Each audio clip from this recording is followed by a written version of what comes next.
السلام عليكم ورحمة الله وبركاته.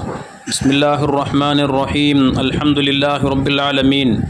اللهم صل وسلم وبارك على رسولك وحبيبك سيدنا وشفيعنا محمد وعلى آله وأصحابه سيدنا ومولانا محمد.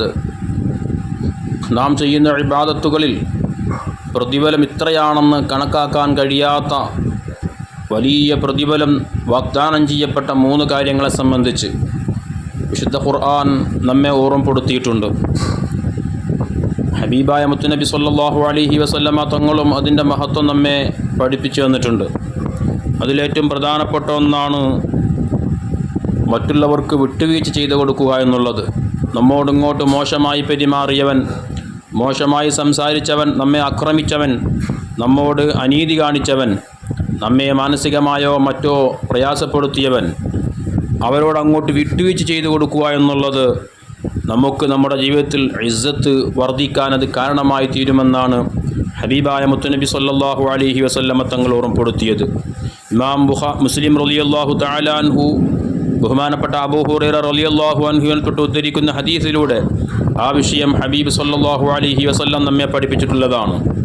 അവിടുന്ന് പറഞ്ഞതായി കാണാം, വമാ സാദല്ലാഹു അബദൻ ബിഅഫ്വിൻ ഇല്ലാ ഇസ്സഹ്. ഒരടിമ വിട്ടുവീഴ്ച ചെയ്ത് കൊടുത്താൽ, മാപ്പ് കൊടുത്താൽ, തന്നോട് ആക്രമിച്ചവനോട്, അനീതി കാണിച്ചവനോട് അഫ്വ് ചെയ്തു കൊടുത്താൽ അള്ളാഹു അവൻ ഇസ്സത്തിനെ വർദ്ധിപ്പിച്ചു കൊടുക്കുമെന്ന് ഹബീബ് സല്ലല്ലാഹു അലൈഹി വസല്ലം ഓർമ്മപ്പെടുത്തുന്നുണ്ട്. വിശുദ്ധ ഖുർആൻ നമ്മോട് പറഞ്ഞത് ഫമൻ അഫാ വ അസ്ലഹ ഫഅജ്റുഹു അലല്ലാഹ്. ഒരാൾ വിട്ടുവീഴ്ച ചെയ്ത് നന്മ പ്രവർത്തിച്ചാൽ അതിനുള്ള പ്രതിഫലം അള്ളാഹുവാണ് കണക്കാക്കുന്നത്. ഈ വിട്ടുവീഴ്ച ചെയ്തവനിക്ക് എത്രയാണ് പ്രതിഫലം കൊടുക്കേണ്ടതെന്ന്, അതിൻ്റെ പ്രതിഫലത്തിൻ്റെ തോത് എത്രയാണെന്ന് അള്ളാഹുവാണ് കണക്കാക്കാൻ കഴിയാത്ത വലിയ പ്രതിഫലം ലഭിക്കുന്ന ഒന്നാണ് വിട്ടുവീഴ്ച ചെയ്ത് കൊടുക്കുക എന്നുള്ളത്. രണ്ടാമത്തെ വിഷയം ക്ഷമ കൈക്കൊള്ളുക.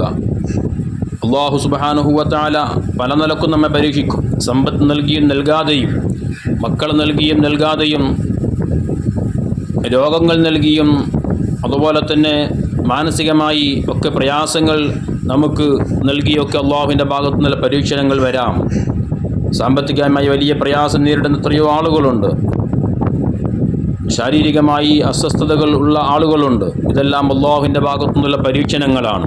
മുഅ്മിനായ മനുഷ്യനെ സംബന്ധിച്ചിടത്തോളം അള്ളാഹു നൽകുന്ന പരീക്ഷണങ്ങളെല്ലാം അവൻ്റെ പാപങ്ങളെല്ലാം പുറത്തു കൊടുക്കാൻ, എത്രത്തോളം അള്ളാഹുവിൻ്റെ അന്ത്യനാൾ അവൻ കണ്ടുമുട്ടുമ്പോൾ ഒരു ദോഷം പോലും അവനില്ലാത്ത രൂപത്തിൽ പൂർണ്ണമായും പാപങ്ങൾ പൊറുപ്പിക്കപ്പെട്ട നിലക്ക് അള്ളാഹുവിനെ കണ്ടെത്താൻ കഴിയുന്ന ഒന്നാണ് ക്ഷമ കൈക്കൊള്ളുക. അള്ളാഹുവിൻ്റെ പരീക്ഷണങ്ങൾ ക്ഷമ കൈക്കൊള്ളാൻ ഒരാൾക്ക് സാധിക്കുക എന്നുള്ളത് എന്ന് ഹബീബ് സല്ലല്ലാഹു അലൈഹി വസല്ലം പഠിപ്പിച്ചിട്ടുള്ളതാണ്.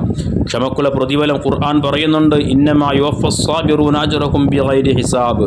ക്ഷമിക്കുന്നവർക്കുള്ള പ്രതിഫലം കണക്കാക്കാൻ കഴിയാത്ത അത്രക്കും വലിയ പ്രതിഫലമാണ് അല്ലാഹു സുബ്ഹാനഹു വ തആല അവർക്ക് വേണ്ടി ഒരുക്കി വെച്ചിട്ടുള്ളത്. മൂന്നാമത്തെ വിഷയം നമ്മളൊക്കെ പലപ്പോഴും കേട്ട് മനസ്സിലാക്കിയതുപോലെ അള്ളാഹുവിൻ്റെ പൊരുത്തം മാത്രം ആഗ്രഹിച്ചുകൊണ്ട് ഒരാൾക്ക് നോമ്പനുഷ്ഠിച്ചാൻ കഴിഞ്ഞാൽ അവൻ്റെ പ്രതിഫലം അസ്സൗമുലി വ അന അജ്സി ബിഹി.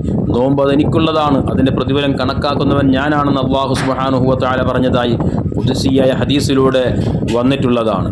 ഈ 3 വിഷയങ്ങൾക്കുള്ള പ്രതിഫലം നാളെ പാരത്രിക ലോകത്ത് നമ്മുടെ നന്മത്തിന്മകൾ തൂക്കപ്പെടുന്ന മീസാൻ എന്ന തുലാസിൽ ഏറ്റവും കൂടുതൽ കണക്കാക്കാൻ കഴിയാത്ത രൂപത്തിൽ വലിയ ഭാരമുള്ളതായി നിൽക്കുമെന്നാണ് ഹബീബ് സല്ലല്ലാഹു അലൈഹി വസല്ലമ തങ്ങളുടെ തിരുവചനവും വിശുദ്ധ ഖുർആൻ തന്നെയും നമ്മെ ഓർമ്മപ്പെടുത്തിയിട്ടുള്ളത്. അല്ലാഹു സുബ്ഹാനഹു വ തആല ഈ പറയപ്പെട്ട പ്രതിഫലങ്ങളെല്ലാം വാങ്ങിയെടുക്കാൻ നല്ല ക്ഷമയുള്ളവരിൽ, വിട്ടുവീഴ്ച ചെയ്യുന്നവരിൽ, അള്ളാഹുവിൻ്റെ പൊരുത്തം മാത്രം ആഗ്രഹിച്ചുകൊണ്ട് നോമനുഷ്ഠിക്കുന്നവരിൽ അള്ളാഹു നമ്മെ എല്ലാവരെയും ഉൾപ്പെടുത്തി തരട്ടെ. ആമീൻ. അസ്സലാമു അലൈക്കും വറഹ്മത്തുള്ളാഹി വബറകാതുഹു.